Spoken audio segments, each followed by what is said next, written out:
இலங்கை தியாத்தலவா பகுதியில் இன்று Fox hill super cross 2024 என்ற கார் பந்தயம் நடந்தது. பல பகுதிகளைச் சேர்ந்த பிரபல கார் பந்தய வீரர்கள் களமிறங்கியிருந்தனர். போட்டி தொடங்கியதும் கார்கள் சீறி பாய்ந்தன.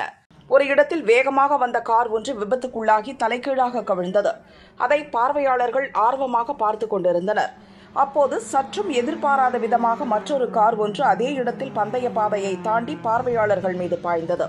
இந்த துயர சம்பவத்தில் 8 வயது சிறுமி உட்பட 7 பேர் உடல் நசுங்கி இறந்தனர். படுகாயமடைந்த 21 பேர் ஹாஸ்பிட்டலில் அட்மிட் செய்யப்பட்டனர். இதில் 4 பேரின் நிலைமை கவலைக்கிடமாக உள்ளது. இறந்தவர்களில் 4 பேர் பார்வையாளர்களின் பாதுகாப்புக்காக நின்று கொண்டிருந்தவர்கள். 2 பந்தயத்தை காண வந்த மக்கள் என தெரியவந்துள்ளது. விபத்து காரணமாக கார் பந்தயம் நிறுத்தப்பட்டது. மற்ற அனைத்து கார் பந்தயங்களும் ரத்து செய்யப்பட்டது. தியாத்தலாவா போலீசார் விபத்து குறித்து விசாரிக்கின்றனர்.